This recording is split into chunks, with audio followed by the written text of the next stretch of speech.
Rome survived civil wars, mad emperors, deadly plagues, invasions, and the assassination of its most powerful leaders. Kingdoms that appeared stronger vanished around it, yet Rome continued expanding, until one city controlled nearly the entire Mediterranean world. How did it remain powerful for almost 1,000 years? Rome did not begin as an empire. It began as one settlement among many, surrounded by rivals stronger, wealthier, and older than itself.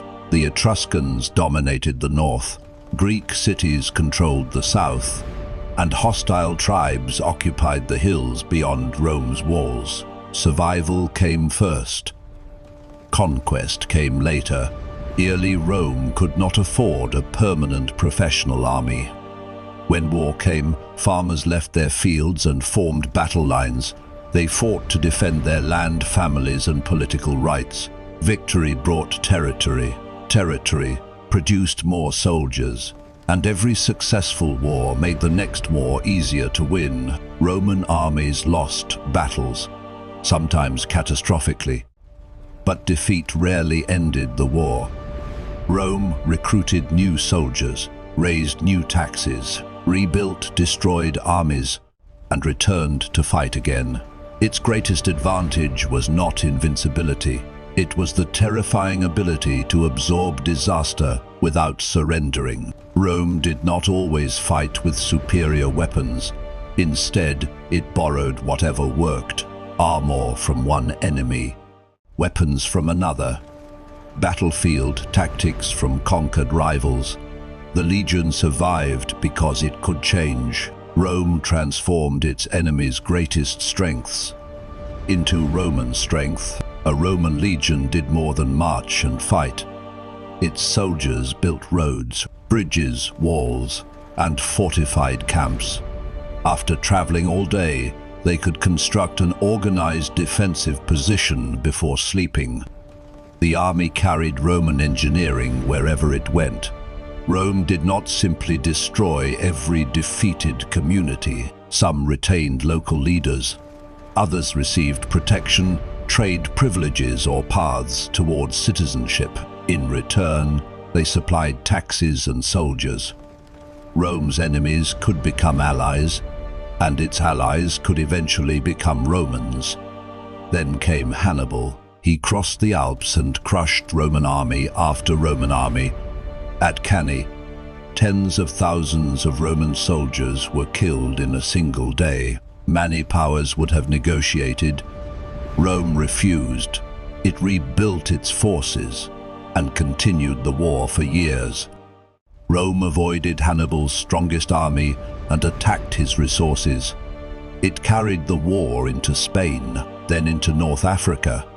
Carthage was defeated, and Rome emerged as the dominant power of the Western Mediterranean. But victory created a dangerous question: who could stop Rome now?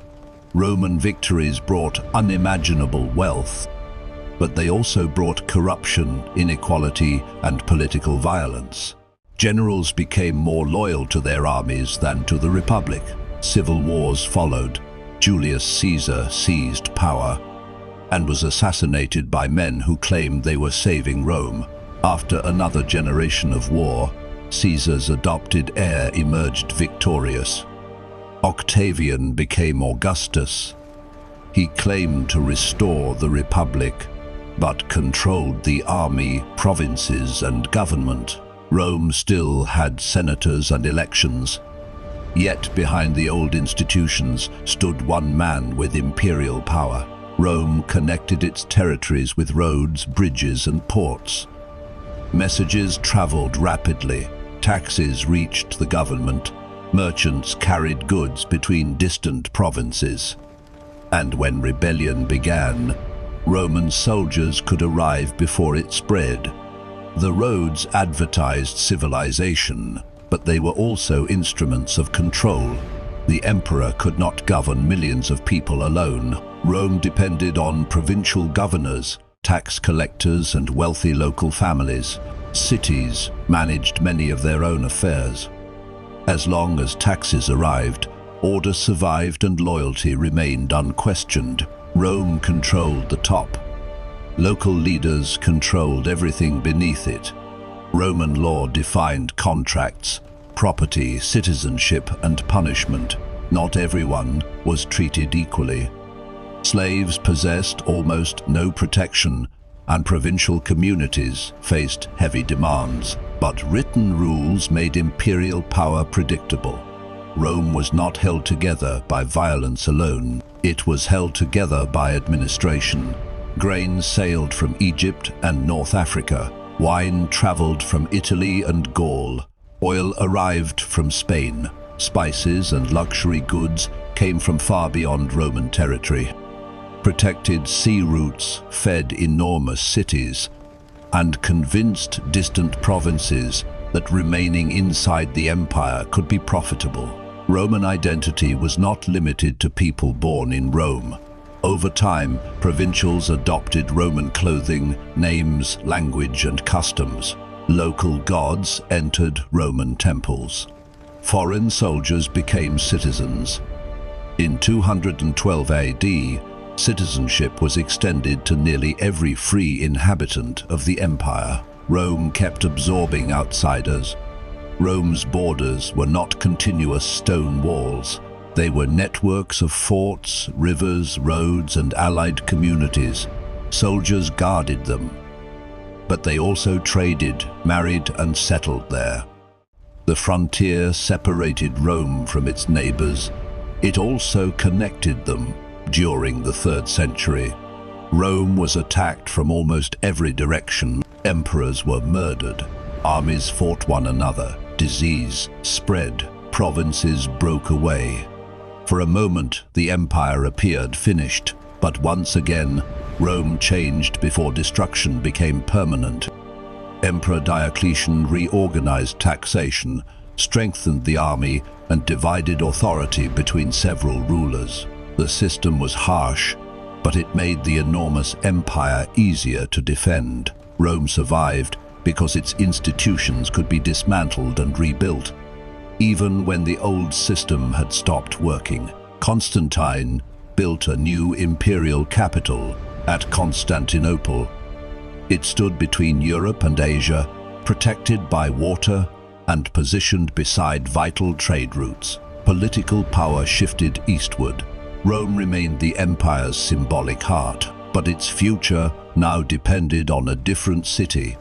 The western provinces became harder to defend. Tax revenues declined.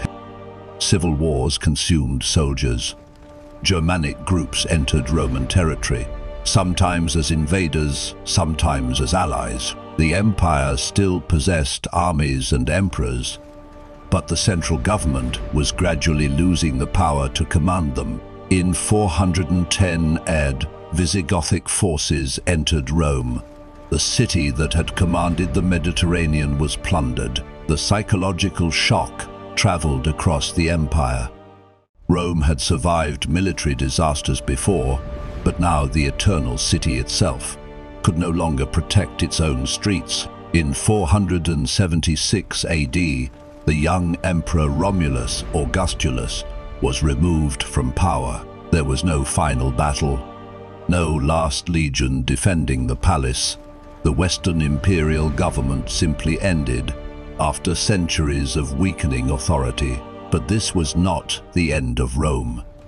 In Constantinople, Roman emperors continued ruling for nearly another 1,000 years. Roman law survived. Roman roads shaped future nations. Its languages, architecture, and political ideas outlived the legions. Rome ruled for so long because it never remained exactly the same. It conquered, absorbed, adapted, and transformed. That was Rome's true weapon. This is Chronova, where history comes alive.